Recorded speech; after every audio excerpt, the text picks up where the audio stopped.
marche-tu dans cette auto-là? Ouh là là, ça marche pas partout. Là, on dirait que je sais trop pas où placer ma caméra dans mon auto. Comme ça? Allô? Ou non? Bonsoir, c'est PL Cloutier. Bienvenue dans un nouveau weekly vlog qui commence à Juste pour Ado. C'est la 4e année de Juste pour Ado et c'est ma 3e participation. Et je voulais vous dire que j'ai quand même hésité cette année à participer à Juste pour Ado parce qu'on va se dire les vraies choses. Il y a pas mal de monde dans le public de Juste pour Ado que je pourrais vraiment être leur père. Mon oncle PL vieillit. Puis je me suis demandé si j'avais encore rapport là, mais il y a tellement de monde qui m'ont écrit sur les médias sociaux, dans les commentaires pour savoir si j'allais être là, que je me suis dit que j'allais y aller et on verra.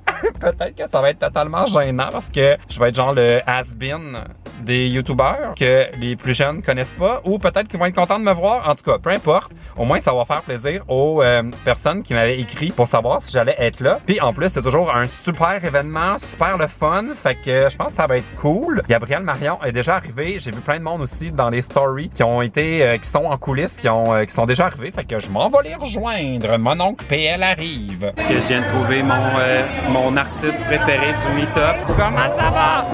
Hein? Allô? Ça va? Bon, finalement, j'ai bien fait d'être là. J'ai déjà pris quelques photos dans la zone où on attendait. Puis en plus, il y a plein de mes amis qui sont là, donc c'est vraiment le fun. Puis là, comme toujours, ils nous donnent des cartons où il faut écrire nos noms. Puis on le donne à Pascal Morissette pour qu'il nous présente. Puis ils nous ont demandé d'écrire qu'est-ce qu'on faisait. Genre, on est un chanteur, un danseur, on est quelqu'un d'occupation double. Et moi, je saisis toutes les occasions pour rencontrer PL Cloutier, célibataire. J'ai trouvé des filles qui ont l'accès VIP. Ils sont en coulisses. Vous avez trouvé le truc? Tout le monde attend là pour être présenté, mais elles, ils ont décidé de ne pas attendre dans la foule. Là, les gens, ils veulent savoir. Et sais-tu passé de quoi avec Alexandre? Oh non! Absolument rien. Puis, hey, puis c'est pas que j'ai pas essayé, là. Je l'ai relancé plusieurs fois, mais là, j'ai lâché le dossier. Non. Ouais, là, j'ai passé un autre appel. Ouais. Mais j'ai eu Ricardo m'a dit que c'était correct, j'avais le droit de passer à autre chose. Ouais. Ricardo t'a dit oui!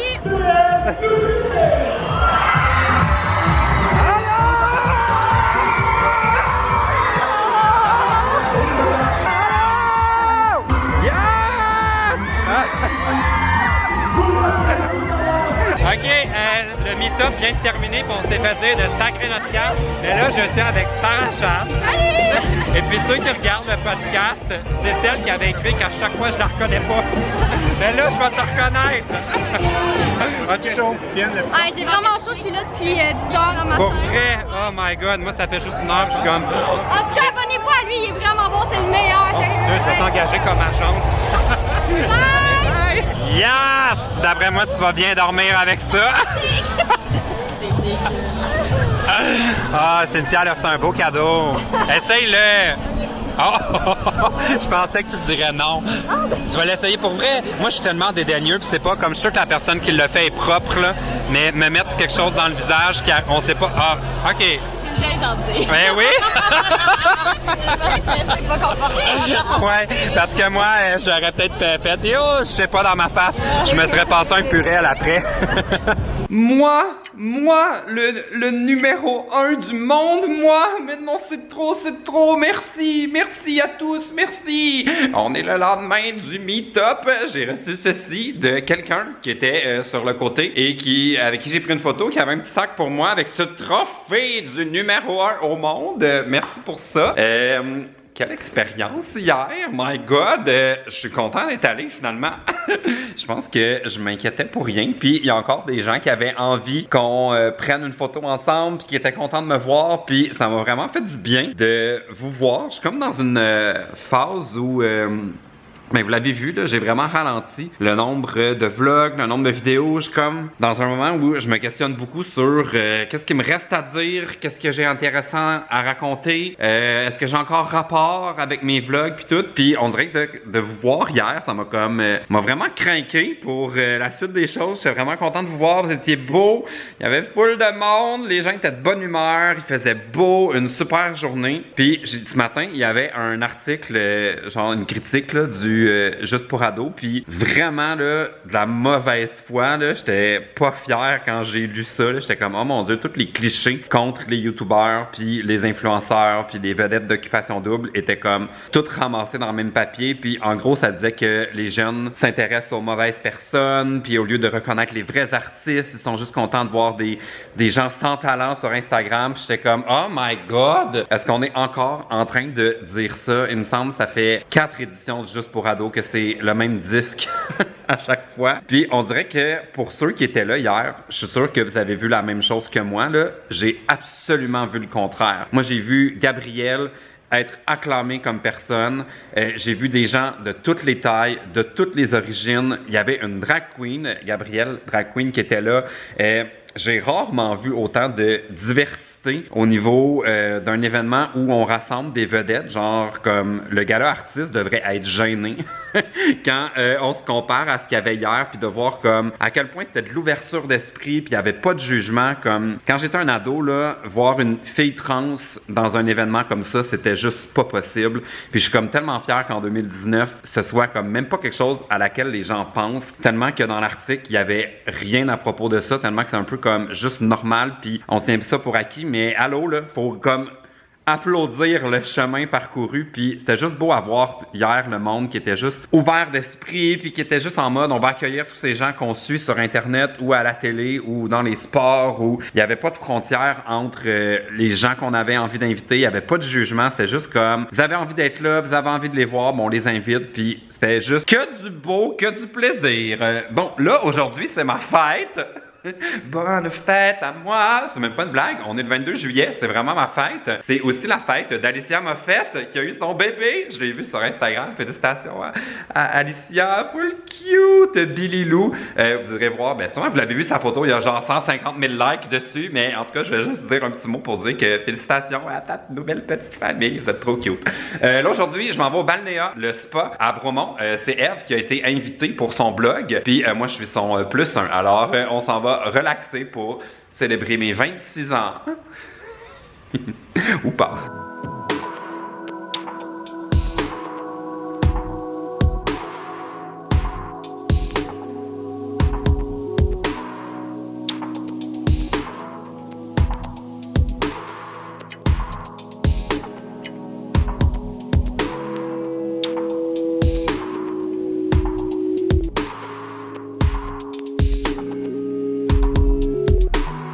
Je suis en route vers Montréal. J'espère que ça va bien aller parce que une chance que je vloguais pas hier.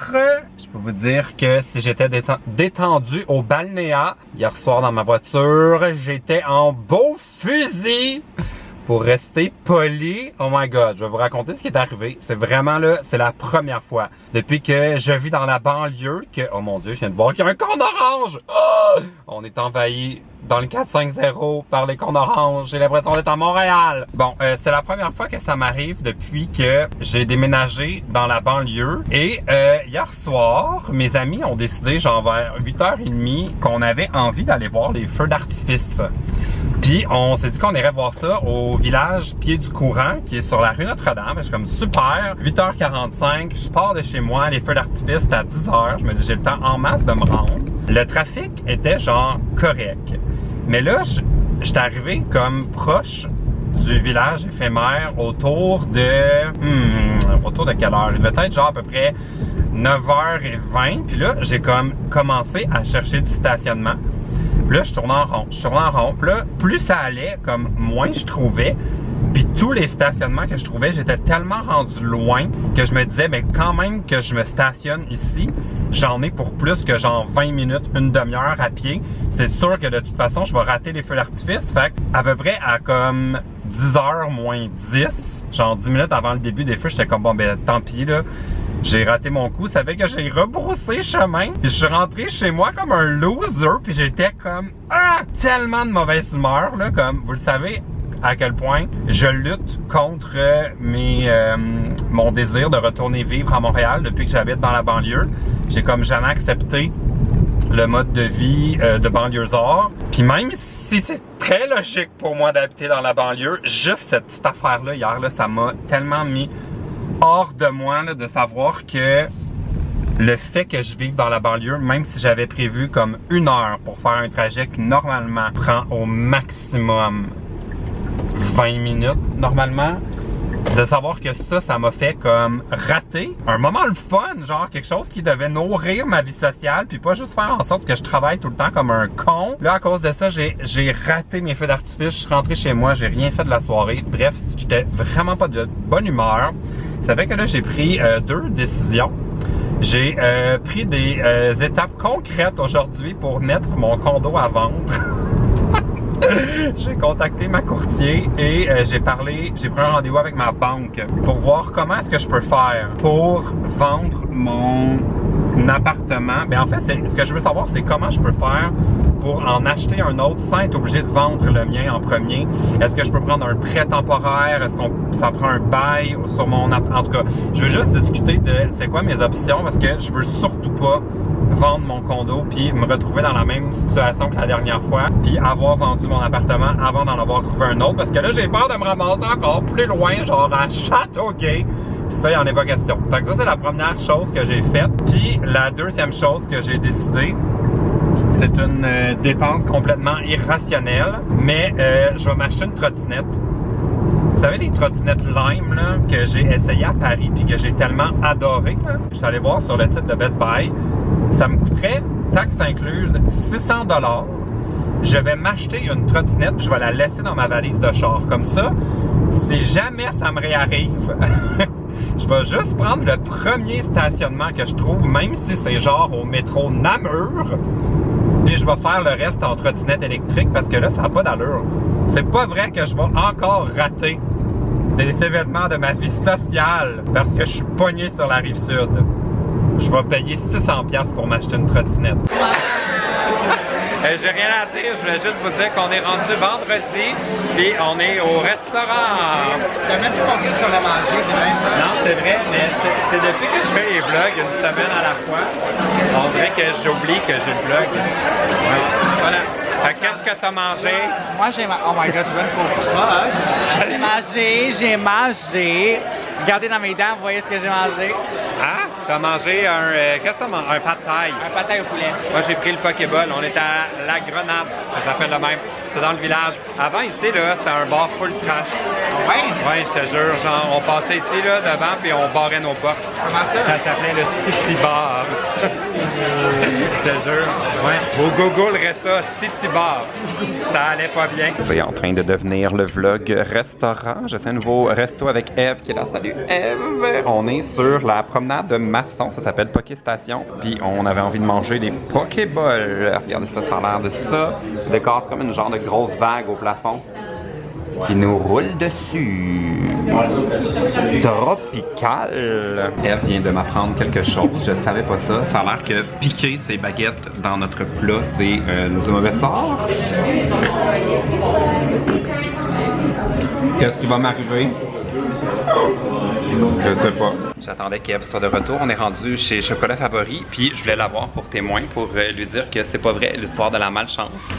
Parce que j'ai acheté un cornet mini et la fille s'est trompée puis elle m'a fait un plus gros.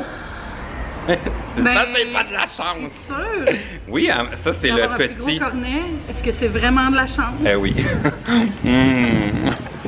Non, Chicago! J'ai juste un flashback. Est-ce que ça paraît que j'ai mangé des cerises? Ça tâche un peu, puis ça c'est mes noyaux. Ou le contenu exclusif. Bon, je vais vous faire un petit PL Cloutier maison update. Et là, vous allez trouver que je suis peut-être un peu intense, mais j'arrive de visiter un nouvel appartement. C'est comme ça, moi. Quand je prends une décision, je la prends pour vrai. Puis, honnêtement, l'appart que je viens de visiter est dans mon quartier de rêve.